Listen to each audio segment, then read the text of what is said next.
qu'on utilise pour appeler cet homme dont je viens de citer différentes appellations, dont je viens de citer différents noms, papa, chéri, frère, docteur ou professeur. Le nom que l'on utilise pour l'appeler à un moment donné, à un instant donné, détermine ou définit, nous informe sur la casquette que la personne porte en ce moment-là. Lorsqu'on l'appelle papa, il est dans sa casquette de père, de géniteur. Lorsque l'on l'appelle chéri, il est dans un contexte relationnel, un contexte amoureux certainement avec sa chérie. Lorsque l'on l'appelle frère, il est dans le cadre, dans le contexte de l'église. Il a sa casquette de chrétien, il a sa casquette de membre de l'église. Lorsque l'on l'appelle docteur, lorsqu'on l'appelle officier par exemple,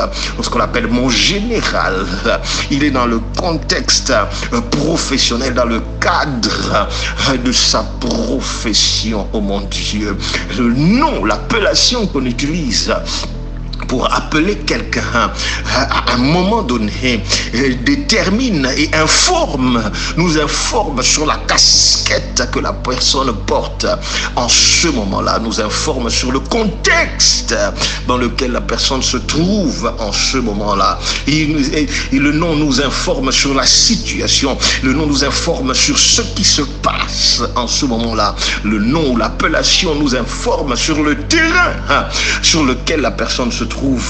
Lorsqu'on l'appelle papa, il est certainement dans le terrain que je vais appeler son foyer, sa maison. Lorsqu'on l'appelle chéri, il est certainement dans le terrain de son intimité. Oh mon Dieu, lorsqu'on l'appelle monsieur le professeur, lorsqu'on l'appelle docteur, il est certainement dans le terrain de son lieu de travail. Oh mon Dieu, oh mon Dieu. Et je rentre à ce que je venais de dire tout à l'heure lorsque j'ai commencé. Dieu a plusieurs noms et que j'ai cité. On l'appelle guérisseur, on l'appelle notre pourvoyeur, on l'appelle notre bannière, on l'appelle notre paix, on l'appelle le créateur, etc. Je rentre maintenant dans le texte que je viens de te lire, que tu connais par cœur, celui de Malachie, chapitre 3, versets 10 à 11. Apportez à la maison du trésor toutes les dîmes. Il commence, quand tu commences au début du verset, il commence à parler des dîmes et des offrandes. Il dit, est-ce qu'un homme peut mentir? Un homme peut-il tromper Dieu, etc. Mais vous me trompez, etc. Il arrive au verset 10, apportez à la maison du trésor toutes les dîmes, afin qu'il y ait de la nourriture dans ma maison. Mettez-moi de la sorte à l'épreuve. Dis l'Éternel des armées, oh mon Dieu. Dis l'Éternel des armées, oh mon Dieu. Dis l'Éternel des armées, oh mon Dieu. Et vous verrez, si je n'ouvre pas pour vous les écluses des cieux, si je ne réponds pas sur vous la bénédiction en abondance. Verset 11, pour vous je menacerai celui qui dévore, et il ne vous détruira pas les fruits de la terre, et la vigne ne sera pas stérile dans vos campagnes.